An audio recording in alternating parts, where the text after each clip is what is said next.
എറണാകുളം പെരുമ്പാവൂരിൽ ഇതര സംസ്ഥാനക്കാരനെ മരിച്ച നിലയിൽ കണ്ടെത്തി. ഭായ് കോളനിക്ക് സമീപത്തെ പാടശേഖരത്തിലാണ് യുവാവിനെ മരിച്ച നിലയിൽ കണ്ടെത്തിയത്. ഉമേഷ് ഒരിക്കൽ കൂടി ചേരുന്നുണ്ട്. ഉമേഷ്, ഈ മരിച്ചയാളെ തിരിച്ചറിഞ്ഞിട്ടുണ്ടോ? പോലീസ് എന്താണ് ഇതുമായി ബന്ധപ്പെട്ട് നൽകുന്ന വിവരങ്ങൾ?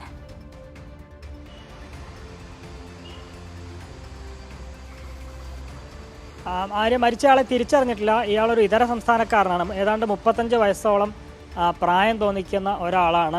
ഒറീസ സ്വദേശിയാണ് എന്നുള്ളതാണ് പ്രാഥമിക നിഗമനം. പക്ഷേ അതാണ് എന്നുള്ളത് സ്ഥിരീകരിച്ചിട്ടുള്ള പ്രാഥമിക നിഗമനമാണ്. ഈ പെരുമ്പാവൂരിലെ ഭായ് കോളനി എന്ന് പറയുന്ന സ്ഥലമുണ്ട്. അവിടെ അതിന് സമീപത്തൊരു പാടശേഖരമുണ്ട്. ആ പാടശേഖരത്തിലാണ് ഇയാളുടെ മൃതദേഹം കിടന്നിരുന്നത്, മരിച്ച നിലയിൽ കണ്ടെത്തിയത്.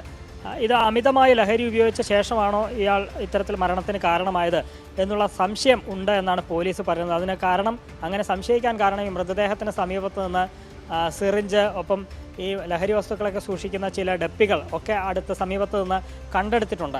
അതുകൊണ്ടാണ് അത്തരത്തിലൊരു സംശയം. മാത്രമല്ല, കഴിഞ്ഞ ദിവസങ്ങളിലും ഇതിനു മുൻപത്തെ ആഴ്ചയിലുമൊക്കെ പെരുമ്പാവൂരിലെ ഈ സ്വകാര്യ ബസ് സ്റ്റാൻഡിന് സമീപത്ത് ഒരാളൊഴിഞ്ഞ പ്രദേശത്ത് ഒരാൾ ഇത്തരത്തിൽ അമിതമായ ലഹരി കുത്തിവെച്ച് മരണമടയുന്നതിൻ്റെ അടക്കം ദൃശ്യങ്ങളടക്കം പുറത്തു വന്നിരുന്നു. അപ്പോൾ അത്തരത്തിലുള്ള സംഭവങ്ങൾ അവിടെ പതിവാണ്. അതുകൊണ്ടാണ് ഇയാളും അത്തരത്തിലാണോ മരിച്ചത് എന്നുള്ള സംശയം പോലീസിനുള്ളത്. ഇയാളുടെ മൃതദേഹം പോസ്റ്റ്മോർട്ടം ഒക്കെ നടത്തിയ ശേഷം മാത്രമേ ഇക്കാര്യത്തിലൊരു വ്യക്തത ഉണ്ടാവുകയുള്ളൂ.